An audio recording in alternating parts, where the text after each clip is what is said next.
As a barbershop owner or just a business owner in general, you have to deal with shit like this.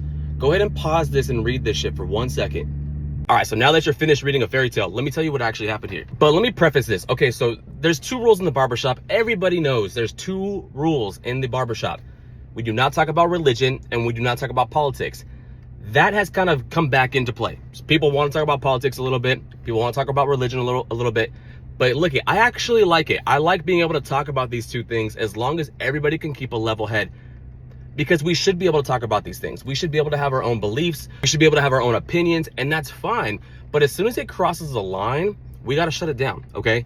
This particular client, it was not a brand new client. It was not a first-time client. This client does this shit every single time. He comes in very, very strong, very aggressively. He's trying to force his opinion and force his belief on the barber, okay? I've had conversations with my barber about this guy in the past. He keeps coming back. Let's just keep treating him well. We'll keep doing our thing, whatever. Within 10 minutes of this dude's appointment, my barber had to undrape him and let him leave. I was in the break room, so I didn't get to see it all go down, but I talked to all the barbers and all the clients that were there at the time, and this is what happened. This dude just starts going in aggressively at the barber, talking crazy about politics and specifically Jewish people. Mind you, the barber that's cutting this guy's hair, his wife, she's Jewish. This guy's telling stories about how he hates Jewish people and how he doesn't care if one of them is even in here and one of them hears him saying this, like he didn't care. Then proceeded to tell a story about how he knocked out a guy at the gas station simply because he was Jewish. My barber doesn't want to have any part of this conversation, so he's just cutting away, letting this guy talk, not giving him any kind of reactions at all. So then my barber gets to the point where he starts kind of shaking because he's like, I don't want to have a confrontation with this guy.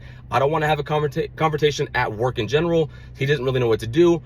And the client then proceeded to say, why are you so pressed for? Why are you so pressed? Buddy, I'm pressed because you're pressing me. Like, you're pressing me about your opinions and your beliefs. And then he was like, oh, well, do you not believe me? Do you not believe what I'm saying? Do you not agree with what I'm saying? And at that point, my barber was like, I don't even want to entertain this. You can leave, okay? But he gets up, cape off, walks out the door. My barber is like shaking. He's like, I don't know what the fuck to do. I've had issues with that guy in the past. That's the same guy I've had issues with, yada, yada, yada. So then I'm like, okay, you know what? I'm the owner of the shop. I need to give this guy a call and see what's going on. I call this guy. This exact phone call. This is the exact thing that I said, okay? This is Alan from Culture Nashville. I'm the owner of Culture Nashville. He goes, what's up, man? I said, yeah, so I heard about the situation that just happened. I know that there's 2 sides to every story. I said, the things that my barber just told me that you said, I think because of those reasons, it's probably best for both parties if we just split ways here. Before I can even get that out, the phone just goes beep, beep, beep, hangs up.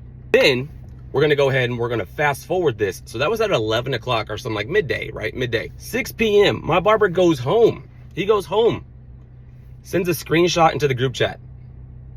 This is the screenshot from that same guy. Then he proceeds to go and leave the review. So, this is not a cry for help or anything. I just want to let you guys know, like, this is the kind of shit that you have to deal with when you deal with the public. The sad truth is everyone's a victim. Whether they started some shit or not, they're always going to try to perceive as the victim. But I will say, when you get a bad review, it's really, really good to go on there and respond back to the person. You need to respond back.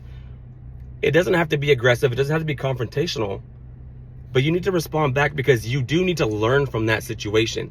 In this situation, I don't know how you learn from it, but in the case of like a bad haircut or bad service or whatever like that, you can learn from that. I just know if you're working with the public, you're going to get some bad reviews. Hopefully not like this one though.